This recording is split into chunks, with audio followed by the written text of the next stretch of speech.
Think classic Hollywood always followed strict rules. Not quite. Before censorship fully tightened its grip, a wave of daring films openly challenged society's most respected traditions, playfully twisting ideas about marriage, religion, and morality. Through biting satire and shocking plots, these movies questioned what audiences believed was proper behavior. Below are 12 pre-code films that boldly mocked the foundations of polite society, leaving church leaders, critics, and censors scrambling to redefine what the silver screen was allowed to show. Design for Living, 1933. Directed by Ernst Lubitsch, Design for Living stands as one of the boldest provocations of the pre-code era. Featuring Miriam Hopkins, Frederick March, and Gary Cooper, this stylish romantic comedy abandons the notion of marriage as a sacred institution and replaces it with a pact between three friends who become lovers. Gilda, Tom, and George share a relationship built on honesty, without jealousy, judgment, or wedding vows. They challenge the belief that love must be exclusive or legally defined.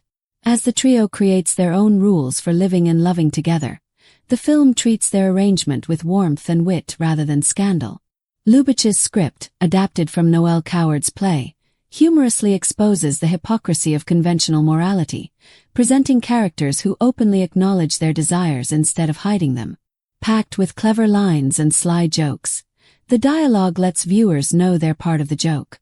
The film's unconventional love triangle sparked outrage among conservative critics and was condemned by the Catholic Legion of Decency for undermining the sanctity of marriage. Studios received angry letters from clergy and concerned parents. Despite the controversy, the movie became a box office success, and its playful rebellion remains a sharp reminder not to take social rules too seriously. At a time filled with secrecy and shame, the film placed honesty and laughter front and center. The Divorcee, 1930. This groundbreaking film explored the double standards that often defined marriage. Norma Shearer plays Jerry Martin, a woman whose life is shattered when she discovers her husband's infidelity. Instead of quietly enduring the betrayal, Jerry decides to challenge the rules. If men are forgiven for affairs, why shouldn't women have the same freedom?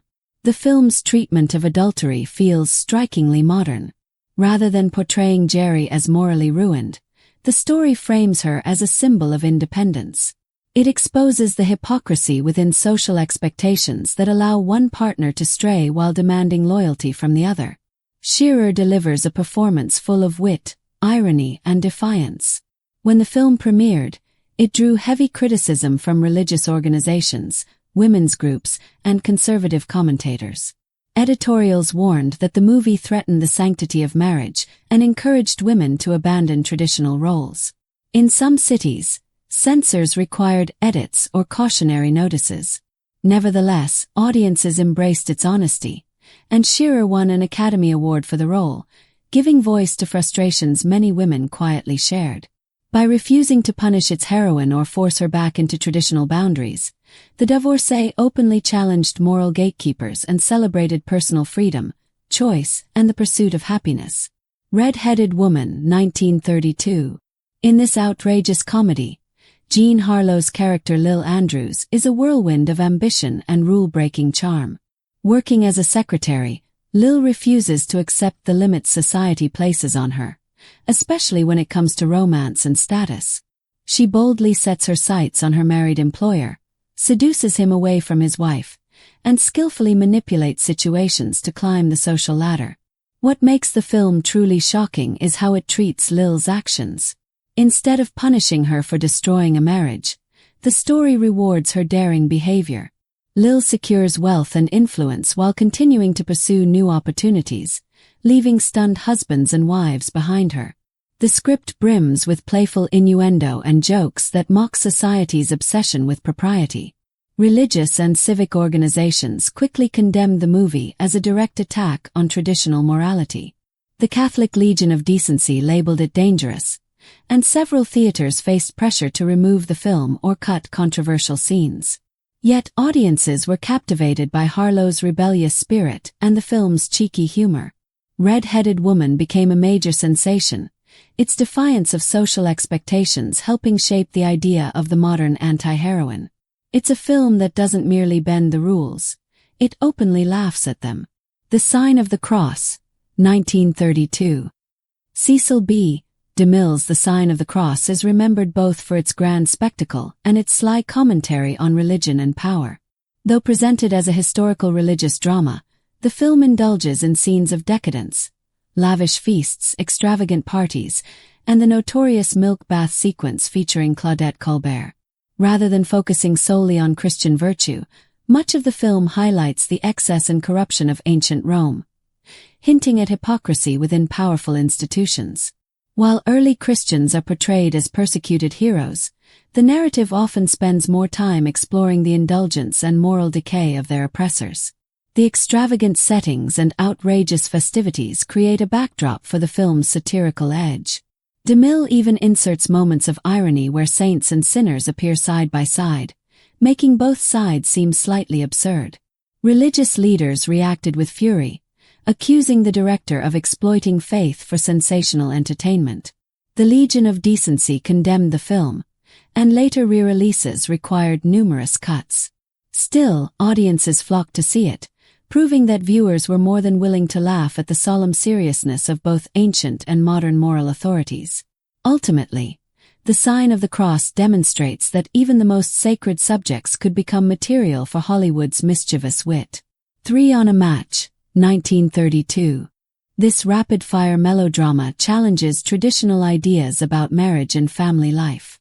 The story follows 3 women, played by Anne Dvorak, Joan Blondell, and Betty Davis, whose lives intersect from childhood into adulthood.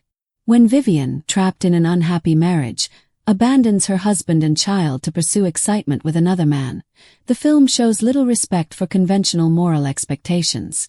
Her downward spiral is portrayed with a hint of sarcasm, suggesting that her rebellion is a reaction to the emptiness of her privileged life. The film suggests that marriage alone cannot guarantee happiness, and that settling into domestic life may bring boredom rather than fulfillment.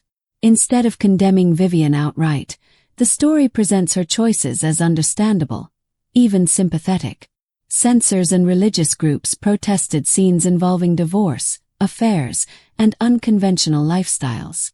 The Catholic Legion of Decency warned that the film could set a harmful example for young women, and several cities demanded edits before screenings. Despite the backlash, audiences connected with the characters' restlessness and the film's willingness to question the myth of the perfect home.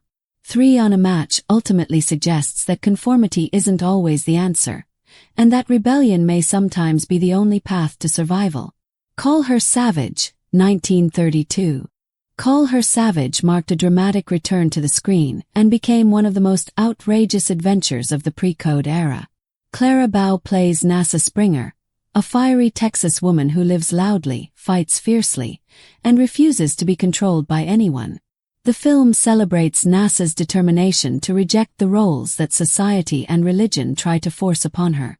She drinks, gets into fights, and openly laughs at the judgmental people surrounding her. The story doesn't just challenge the institution of marriage.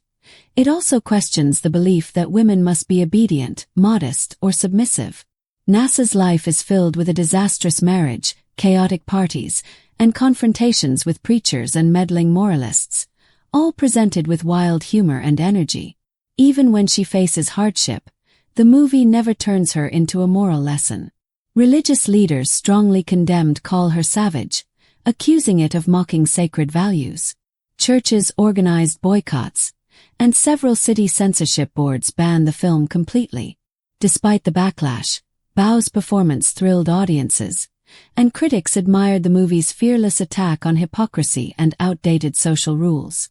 Ultimately, Call Her Savage stands as a celebration of rebellion, a film that laughs at any authority trying to tame a woman determined to live freely.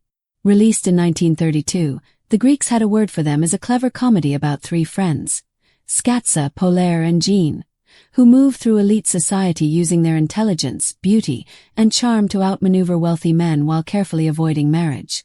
Rather than searching for husbands, these women treat matrimony like a game they can manipulate, mock, or dodge whenever it suits them. The film's sharp script is packed with jokes that poke fun at social traditions. Engagement rings become little more than bargaining tools, and marriage proposals are treated as opportunities for clever tricks. Their wealthy admirers frequently end up embarrassed as the women turn the usual romantic expectations upside down. Censors and church organizations criticized the film's carefree approach to relationships, and some cities demanded edits to the script and storyline. But during the hardships of the Great Depression, many audiences found the humor refreshing. The film suggested it was perfectly fine to laugh at old romantic cliches and social expectations. The Greeks had a word for them remains a witty challenge to the belief that marriage and morality are inseparable, reminding viewers that the most powerful jokes are often the ones society tries to silence. In 1932, director Ernst Lubitsch delivered another clever satire with Trouble in Paradise, a sophisticated comedy that pokes fun at love, marriage, and the supposed morality of high society. Herbert Marshall and Miriam Hopkins portray two elegant thieves who meet and fall for each other while planning to rob a wealthy widow played by Kay Francis. As the story unfolds, alliances constantly shift and betrayals pile up, making marriage appear to be little more than another elaborate scam. Characters change partners easily, tell lies without guilt, and treat romance as a charming con game. Rather than presenting betrayal as tragedy, Lubitsch transforms it into playful comedy, quietly questioning whether honesty and loyalty are truly as sacred as society claims. Religious and civic groups criticized the film for treating marriage with such irreverence, and the Legion of Decency labeled it morally questionable.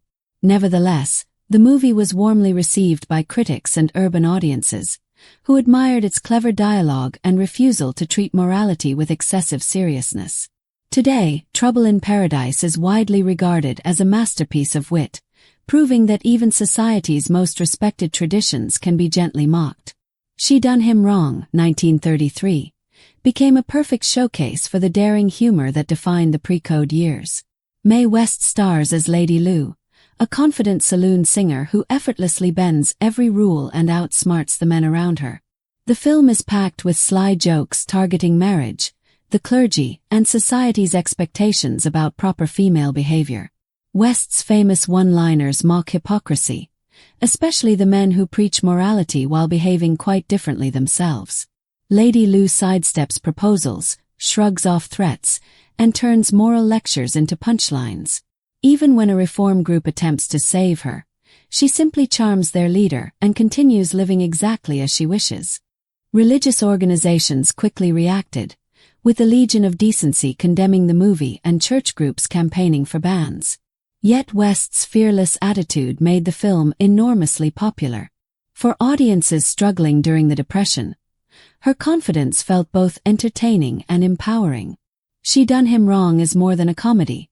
It's an invitation for viewers to laugh at those who try to turn life into a rigid moral sermon.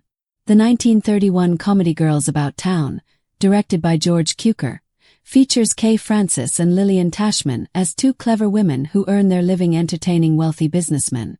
They occasionally flirt with the possibility of marriage but never sacrifice their independence. The film humorously exposes the transactional nature of relationships and the double standards that criticize women while excusing men. The heroines treat marriage as another part of their business strategy, arranging glamorous outings with wealthy clients while maintaining control of their own lives. This relaxed attitude toward romance unsettled censorship boards and religious critics, especially when the characters openly discuss avoiding commitment and valuing their friendship above romantic relationships. Despite the controversy, Girls About Town earned praise for its witty dialogue and refreshingly modern perspective. The film strips away romantic illusions and highlights the amusing games people play in pursuit of status and wealth. In and Vickers, 1933. Irene Dunne portrays a passionate reformer who challenges nearly every social expectation, including those upheld by religion and government. The film boldly explores controversial themes such as relationships outside marriage, the flaws of the legal system, and the importance of personal conscience, and refuses to allow social pressure or religious authority to define her happiness. Instead, she follows her own beliefs, dedicating herself to helping others while enduring harsh criticism from those who judge her choices.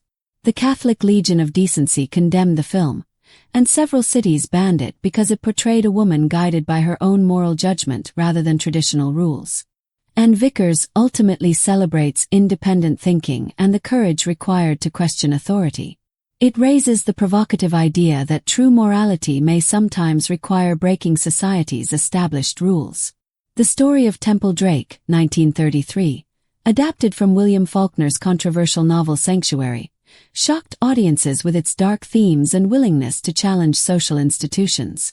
Temple Drake, a young Southern woman, becomes entangled in a world of crime and corruption that exposes the emptiness beneath the region's polished image of gentility. The story reveals how both marriage and religion fail to protect individuals from injustice. Its exploration of moral ambiguity and hypocrisy angered religious leaders and censorship boards alike. The Catholic Legion of Decency labeled the film dangerous and corrupting, and it was banned in many cities. Critics accused the movie of glorifying immoral behavior and undermining institutions meant to safeguard society. Yet many viewers connected with its brutal honesty. Rather than offering simple answers, the film confronts the consequences of a society built on appearances and denial. Today, it remains one of the strongest critiques of moral hypocrisy in pre-code Hollywood. Together, these 12 pre-code films boldly challenged the beliefs that society claimed were untouchable. By turning marriage, religion, and morality into subjects of satire, drama, and rebellion, they provoked outrage and sparked heated debate. In doing so, they helped reshape the boundaries of Hollywood storytelling. Which of these films surprised you the most? Let us know in the comments. And if you enjoy discovering hidden stories from Hollywood's most rebellious era, don't forget to like, share, and subscribe. After all, the movies that break the rules are often the ones people remember forever.